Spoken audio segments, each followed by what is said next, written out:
त्रातिपुत्र नेत्राय त्रयी सत्रभाषात्रवे गोत्रादिगोत्रजत्राय गोत्राते ते नमो नमः। पंचपर्वा दीपावली का तीसरा दिन कार्तिक कृष्ण अमावस्या मानी जाती है। इसे चांद्रमास के अनुसार आश्विन अमावस्या भी कहते हैं।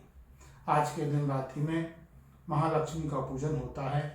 मार्कंडेय पुराण एवं दुर्गा सप्तशती में 3 रात्रियों का उल्लेख प्राप्त होता है, जिन्हें दारुण रात्रि कहा जाता है। काल रात्रि, महारात्रि, मोह रात्रिश्च दारुणा।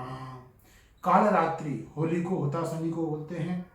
महारात्रि शिवरात्रि, मोह रात्रि कहलाती है।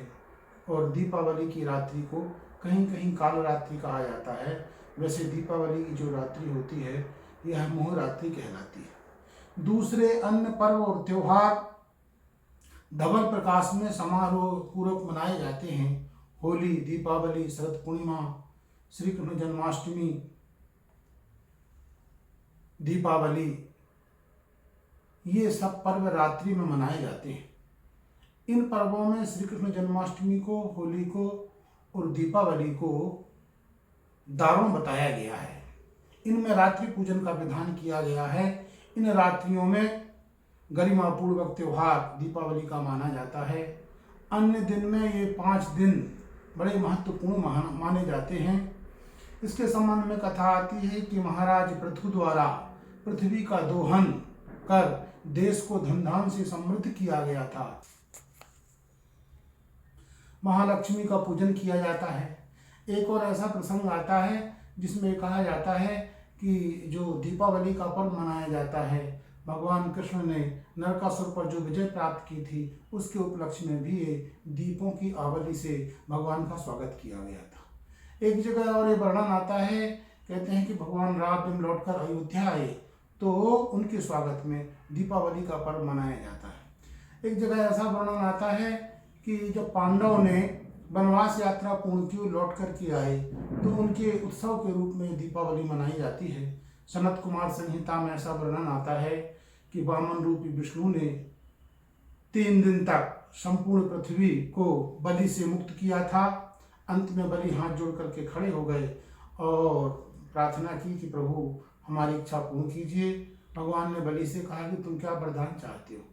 कहा महाराज मैं यही वरदान चाहता हूँ कि आज के दिन जो दीपक जलाएगा और दीप दान करेगा महाराज, ये 3 दिन धनतेरस, नरक चतुर्दशी और अमावस्या को, उसको मृत्यु के देवता यमराज के घर नहीं जाना पड़ेगा और महाराज सदा सर्वदा लक्ष्मी उसके घर में निवास करेगी।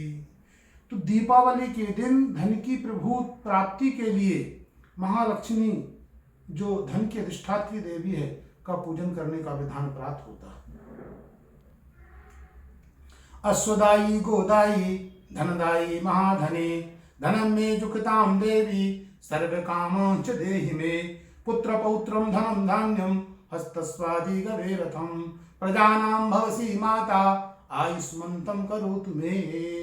जो व्यक्ति दीपावली की रात्रि में जागरण करता है और लक्ष्मी का पूजन करता है, महालक्ष्मी उसके घर का कभी परित्याग नहीं करती है।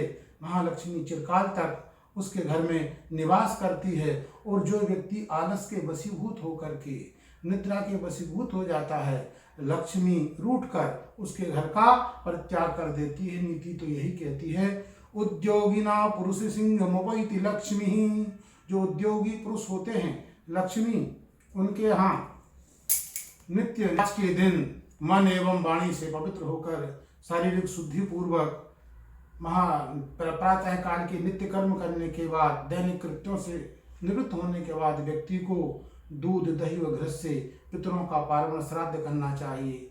दिन में स्थिर लग्न वृश्चिक लग्न मानी जाती है और कुंभ लग्न मानी जाती है। इस कुंभ और वृश्चिक लग्न में दुकानों का, प्रतिष्ठानों का पूजन करना चाहिए। वहाँ लक्ष्मी को स्थिर बनाना चाहिए। सायंकाल वृष लग्न के आने पर गणेश, कलश, षोडश मातृका, नवग्रह पूजन पूर्वक महालक्ष्मी का पूजन करना चाहिए।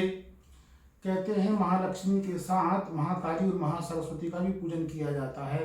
दबात जिसको स्याही बोलते हैं, स्याही में महाकाली का पूजन होता है। बही खाता और तुला के रूप में कुबेर का पूजन होता है। और पेंसिल कलम में महासरस्वती का पूजन होता है। पराम्बा भगवती लक्ष्मी के निमित्त 16 घी के दीपक श्री सूक्त की ऋचाओं के द्वारा उनको अर्पित करना चाहिए। और दीपदान की परंपरा में सर्वप्रथम पितरों को दीपदान करना चाहिए, तत्पश्चात यम को दीपदान करना चाहिए, घर के द्वार पर दीपक रखना चाहिए, बाग बगीचों में दीपक रखना चाहिए, स्नानागार में दीपक रखना चाहिए, कक्ष कमरे समस्त कमरों में दीपक से प्रकाश देना चाहिए। चौराहा, गली और महराज जहाँ तुलसी का चौरा होता है वहाँ भी दीपक रखना चाहिए।